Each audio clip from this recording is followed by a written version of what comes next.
And welcome everybody, Prophecy in the Spotlight. I'm your host, Brother Dan Goodman, my co-host, Dr. Charles Hilton. We're here to talk about the gap theory, UFOs, Nephilim, and monsters and bones, and lions and tigers and bears. I don't know. Dr. Hilton, we did a show last week about the gap theory, your DVDs here. Right. The gap theory, fact or fiction, as it was in the days of Noah, or as in the days of Noah, I guess it's called. We talked about some of that. Right.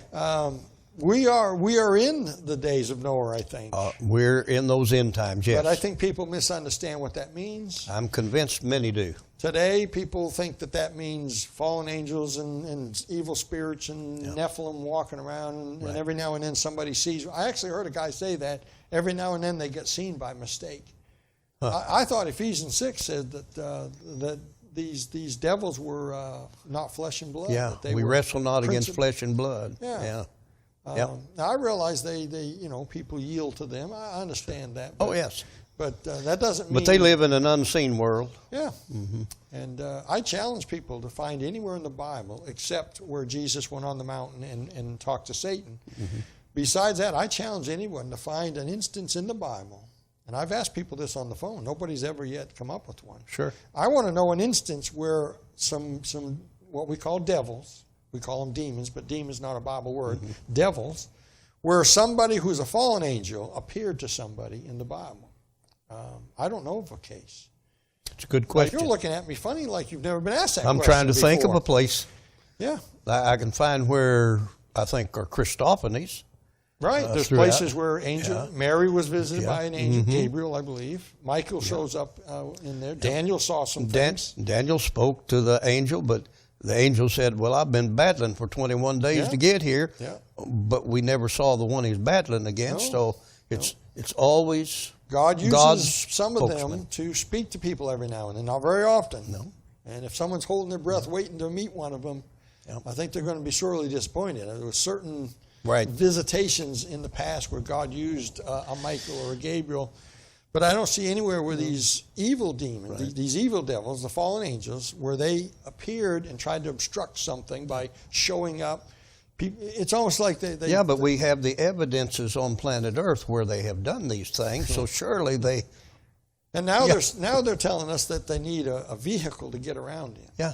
Now this is starting to become a sci-fi. I'm like, worse than that, it's becoming a bad sci-fi movie. I mean, so these devils can't get around without a UFO? Well, it's like last week we talked about when you get outside of the established, what God has said about the week of creation, when you try to divide verse 1 and verse 2, and when you get outside of understanding chapters 1 through 11 in the Old Testament, first 11 chapters of Genesis, if you're off there, you're going to be off somewhere else, and when you're off, you get a little more off and a little more off, because it has to become a little more sensational than it was last time. Yeah.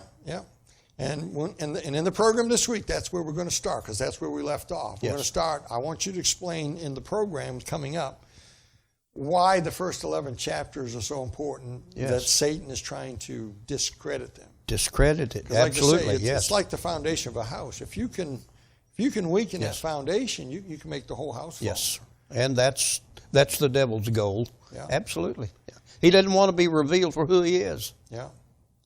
Now, I get calls. I've had a lot of people tell me that they've seen things. Mm-hmm. And I listen. I'm not unkind. Yeah. I got to be honest, I'm very skeptical. All right. I think 90% of what people have seen, and I've talked to a guy that lives and used to work at Area 51.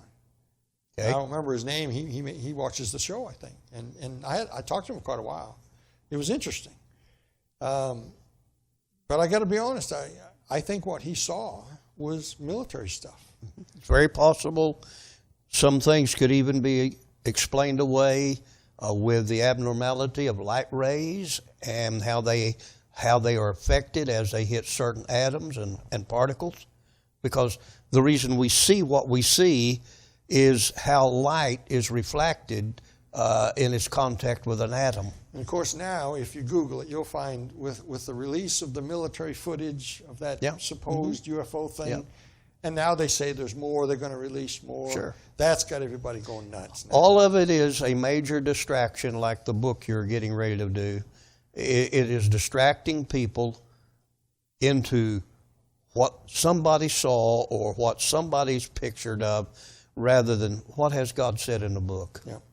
Well, your 2 DVDs, The Gap Theory, Fact or Fiction. That one has 2 in it. 2 DVDs. There's 2 There's DVDs. a couple hours of viewing. A couple hours of teaching. There's like an hour as in the days of Noah. We haven't talked about this that much. We're going to try to hit on it in this program coming up.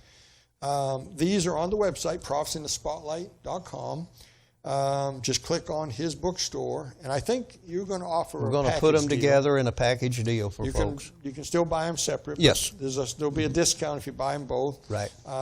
I recommend them. I've watched them. Good stuff. I think it'll help people. Well, let's get to it, Doc. We'll get this off. Don't forget to hit the subscribe button down there. Hit the little bell so you get alerts. Share this on your social media places. Look, people need to hear this stuff. The whole world's gone crazy. The whole prophecy world's gone absolutely sci-fi on us here. Yeah. Somebody's got to call time out, and I think it's us. So. And let's get back to the book. Yeah, let's get back to old-fashioned biblical prophecy that you can prove in the Bible here. Enough of this other stuff. So, all right, well, let's cut her off there then, Doc. Don't forget the shows on television. Friday night, 7 p.m. on CTN. 7 p.m. Eastern, Tuesday night at 11 p.m. Eastern, and of course here on YouTube. So, and you've noticed, I think, by now that we've changed the name to Prophecy in the Spotlight of the YouTube channel. It's still the same website address, but we've changed the name from God's Found Jubilee to Prophecy in the Spotlight. And so share this, tell your friends about it, and until next time, keep your eyes on them skies.